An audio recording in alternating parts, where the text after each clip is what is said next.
मैं देखो रेखा गुप्ता जी 13 महीने के हिसाब से जो काम कर रही है वो अच्छा है। देखो यमुना की सफाई भी हो रही है, कूड़े के पहाड़ उसकी भी ऊंचाई कुछ कम हो गई है। ईवी पॉलिसी उन्होंने लॉन्च करी है। 1100 किलोमीटर की ड्रेन की जो है ना सफाई हो चुकी है ऑलमोस्ट।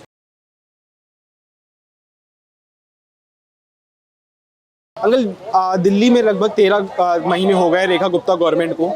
किस तरह से रेखा गुप्ता गवर्नमेंट दिल्ली में काम कर रही है, क्या चीज़ें आपको नज़र आ रही है दिल्ली में? मैं देखो रेखा गुप्ता जी 13 महीने के हिसाब से जो काम कर रही है वो अच्छा है। और उसके साथ साथ जो पुराना जो सिस्टम है ना, जो जो उन्होंने बिल्कुल मैस बनाया हुआ था, हमारी जो प्रीवियस गवर्नमेंट थी, शायद केजरीवाल जी की थी, उन्होंने उसको जो है ना उसको भी ठीक कर रहे हैं साथ साथ। तो देखो रेखा गुप्ता जी के पास कोई जादू की छड़ी तो है नहीं कि एकदम ठीक कर देंगे। उस हिसाब से काम अच्छा कर रहे हैं। देखो यमुना की सफाई भी हो रही है और उन्होंने बंदे लगाए हुए हैं। और कूड़े के जो पहाड़ है ना, कूड़े के पहाड़ उसकी भी ऊंचाई कुछ कम हो गई है। और अगर आप देखोगे अशोक जो ओखला के अंदर जो कूड़े के पहाड़ हैं, वहाँ पर 63 एकड़ के अंदर कूड़े के पहाड़ थे। उसमें से 23 किलोमीटर जो 23 एकड़ जो है वो जगह बिल्कुल फ्री कर दी है। और वहाँ पर जो है ना वो उन्होंने बम्बू के जो है ना प्लांट है, बैम्बू प्लांट लगा दिए। इस तरह गाजीपुर है, और उसकी बायो माइनिंग हो रही है। बायो माइनिंग जो होती है ना, बायो माइनिंग में एक मशीन होती है, उसमें कूड़ों में सेग्रीगेट करती है, कपड़ा, ईंट, पत्थर, जो भी गंद होती है ना, अलग अलग उसको सेग्रीगेट कर देती है। उसमें लोहा भी होता है, हर चीज़ होती है, वेस्ट भी होती है। तो उसको बिल्कुल है ना, अगर आप देखोगे डेली बेसिस में 29 से 30 हज़ार मीट्रिक टन वो है ना उसको रिसाइकल कर रही है, उसको बायो माइनिंग कर रही है। अदरवाइज पहले जो केजरीवाल की सरकार थी सिर्फ 6000 टन होता था। तो उस हिसाब से है ना कि जो आपकी जो रेखा गुप्ता की सरकार है बहुत अच्छा कर रही है। और अभी आपने देखा होगा जो उन्होंने शीश महल बनवाया था, जो आपने केजरीवाल ने कोरोना के टाइम में, अब उसका भी फैसला आ गया, उसको जो है वो स्टेट गेस्ट हाउस में कन्वर्ट कर रहे हैं। जो रेखा गुप्ता गवर्नमेंट आपने जितने काम गिनाए, इसके अलावा आपको क्या चीज़ें नज़र आ रही? क्योंकि जैसे यमुना की सफाई हो गई, डिसिल्टिंग का काम हो गया, इसको लेकर जो विपक्ष ये कह रहा है कि भाई ये सिर्फ एक एडवर्टाइजमेंट किया जा रहा है, पीआर किया जा रहा है, ग्राउंड स्तर पे काम नहीं हो रहे हैं। यार मेरे को बताओ, डिसिल्टिंग जो करी है, आपको पता है कि कम से कम भी नहीं तो 1400 तेल जो ड्रेन हमारी है दिल्ली के अंदर, 1413 से 1415 किलोमीटर की ड्रेन है। उसमें से 1100 किलोमीटर की ड्रेन की जो है ना सफाई हो चुकी है ऑलमोस्ट। वहाँ से डिसिल्टिंग है, वहाँ कीचड़ निकाल के, कूड़ा करकट निकाल के। और कई जगह तो मैंने देखा कि ड्रेन की ऊंचाई इतनी ऊंची थी, उसको नीचे करके उन्होंने ऊपर प्लास्टर कर दिया और मतलब लेंटर बिछा दिया और मतलब प्लेन कर दिया उन्होंने। तो डिसिल्टिंग मेरे को और बताओ क्या चाहिए। और उसके साथ साथ जो आपने अब देखा ईवी पॉलिसी उन्होंने लॉन्च करी है। ईवी पॉलिसी में 15,000 करोड़ का बजट है। वहाँ पर 2 व्हीलर है, 3 व्हीलर है या 4 व्हीलर, सबको सब्सिडी दी जा रही है। और सब्सिडी में क्या होगा कि जो भी पैसा होगा डायरेक्ट उनके बैंक में पहुँचेगा। ऐसा नहीं है कि पहले दे दिया। जो बंदा गाड़ी खरीदेगा ईवी, उसके अकाउंट में पैसा जो है ना अकाउंट में ट्रांसफ़र हो जाएगा। तो मतलब इससे ज़्यादा और क्या चाहिए। और ईवी के अंदर देखो, ईवी से एक ही फ़ायदा और होगा कि हमारी जो है ना पेट्रोल की खपत कम होगी। और जो दूसरे जो देश, जो दूसरी जो कंट्रीज़ हैं, उनके ऊपर जो निर्भरता है वो कम होगी। हम उसमें आत्मनिर्भर बनेंगे, ठीक है ना। तो इस तरह से कई चीज़ें हैं, मतलब कि ओवरऑल आप देखो यमुना के अंदर अभी उन्होंने क्रूज़ रखी हुई है। क्रूज़ अभी पानी कम है, तो पानी की मात्रा ठीक हो जाएगी तो क्रूज़ भी जो है ना उसको क्रूज़ चलाने की बात हो रही है। और अभी आप देखोगे चंद्रावल वाटर ट्रीटमेंट, आपने प्लान सुना चंद्रावल वाटर ट्रीटमेंट प्लान, उसका नाम सुना है?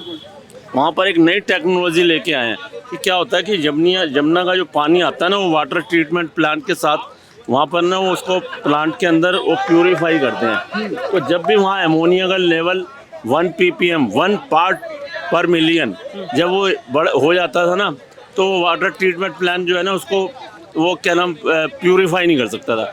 तो वाटर की शॉर्टेज होते। अब उन्होंने क्या किया, उसकी कैपेसिटी जो आधुनिकीकरण किया 5 ppm हो गई है। तो ये भी एक बड़ा मैं कह रहा हूँ मुद्दा है। और अगर आप हमारा देखो यमुना के अंदर जो ह्यूमन वेस्ट जाता है, जो ड्रेन का पानी जाता है, तो उसमें फीकल कैलिफॉर्म जो होता है, एक होता है फीकल का, जो पर लीटर जो होता है उसकी जो सेफ लिमिट है 2500 MPN है, ठीक है। तो केजरीवाल जी की सरकार के टाइम जो है, केजरीवाल बवाल जी की सरकार के टाइम में वहाँ 1,54,00,000 थी उसकी लिमिट, जबकि हाँ 2500 MPN सेफ लिमिट है। तो अब उसको धीरे धीरे जो है हमारी रेखा गुप्ता की सरकार में जो भी मंत्री हैं उसको 54,000 तक ले आए, 54,000। तो 54,000 और कहाँ 1,55,00,000। तो मतलब लेके तो काम तो हो रहा है ना। अब देखो काम जो है, मैं तो कह रहा हूँ जादू की छड़ी तो है नहीं, रेखा गुप्ता ये बात तो एकदम कर देंगे। काम हो रहा है बकायदा, वो ज़मीनी स्तर पे हो रहा है और नज़र भी आ रहा है। और एमोनिया का लेवल जो है उसका भी आधुनिकीकरण किया, उसको भी ठीक कर। तो ये आने वाले टाइम में मैं कह रहा हूँ कि अभी 5 साल देखो, अभी तो उनके गड्ढे भरे जा रहे हैं। और शीश महल देखो, मेरे को बताओ, शीश महल का जो था उन्होंने कोरोना काल में बनवाया था। शीश महल जब दुनिया त्राही मराही कर रही थी, मतलब लोग है ना मर रहे थे उस टाइम लिटरली, और वो शीश महल बनवा रहा था। अब शीश महल को आज फैसला आ गया, शीश महल जो है पब्लिक के लिए, मतलब एक तो कल्चरल सेंटर बनेगा, कल्चरल सेंटर। और दूसरा जो बाहर से डेलीगेशन आती हैं, बाहर से जो ट्रेड डील के लिए, जैसे कभी अमेरिका से, वियतनाम से, इंडोनेशिया, अब उनके लिए वो स्टेट गेस्ट हाउस बन रहा है। ठीक है, तो मेरा कहने वाला काम ओवरऑल अच्छा है, थोड़ा तो टाइम तो चाहिए है ना उनको। अच्छा, जैसे आपने काफ़ी सारे काम गिनवाए, लेकिन अभी एक 650 करोड़ का जो स्कैम सामने नजर आया दिल्ली के अंदर, उसको लेकर विपक्ष ये कह रहा है कि अभी 1.5 साल हुए नहीं गवर्नमेंट को बने हुए, इन्होंने घपलेबाजी शुरू कर दी है दिल्ली के अंदर। देखो ऐसा 650 करोड़ का जो स्कैम आया, वो एंटी करप्शन ब्यूरो उन्होंने बताया। अच्छा मेरे को ये बताओ, इससे पहले जो है देखो, अगर इन्होंने घपलेबाजी करी होती तो ये मुद्दा किसने उठाया, ये इंक्वायरी किसने बिठाई? चीफ मिनिस्टर ने, रेखा गुप्ता ने। इससे पहले किसी ने उठाया? पहले केजरीवाल की सरकार थी, ठीक है, वहाँ पर नकली दवाइयों का वो चला था, नकली दवाइयाँ जो सब स्टैंडर्ड मेडिसिन मोहल्ला क्लिनिक में सप्लाई हो रही थी, उसने कभी इंक्वायरी बिठाई? वो जेल से सरकार चला रहा था। और उससे पहले शीला दीक्षित थी, शीला दीक्षित के पहले कॉमनवेल्थ घोटाला हुआ था, जो सुरेश कलमाड़ी, उसमें वो पकड़े गए थे, उनको बलि का बकरा बना दिया गया। तो उन्होंने कभी अपने आप नहीं कहा कि इसकी इंक्वायरी बिठाई है। ये इंक्वायरी पब्लिक ने जब प्रोटेस्ट किया जब बिठाई गई।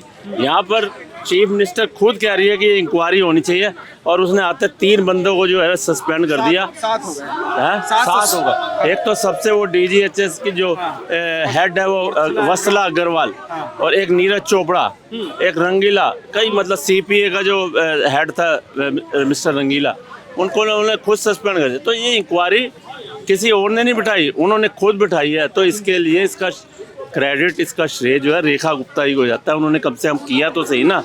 सौरभ भारद्वाज के टाइम में आपने देखा था, जब हेल्थ मिनिस्टर था, क्या हो रहा था? आशा किरण जो हॉस्पिटल था जहाँ नव शिशु पैदा होते थे, वहाँ पर विवेक विहार में, वहाँ आग लग गई थी।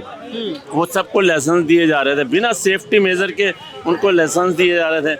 तो मतलब ये ऐसा है कि ACB की जो इंक्वायरी है, ये रेखा गुप्ता ने बिठाई है, ना कि किसी विपक्ष वाले ने कहा है। तो इसका श्रेय जाता है, ये पहला चीफ मिनिस्टर है जिन्होंने बिठाई है ऐसी। सवाल मेरा सर ये है, हाँ जी, 13-14 महीने की सरकार देखने के बाद आप रेखा गुप्ता गवर्नमेंट को 10 में से कितने अंक देना चाहेंगे? और सर जी मेरा बस बने तो मैं तो 10 से 11 दे दूं, लेकिन इसके ऑप्शन ही नहीं है। 10 के ऊपर 10 के पे 11 तो दे नहीं सकता, लेकिन मैं तो सिर्फ 10 दे देता हूँ, मैं 10 ही दे सकता हूँ बस। ठीक है, ओके।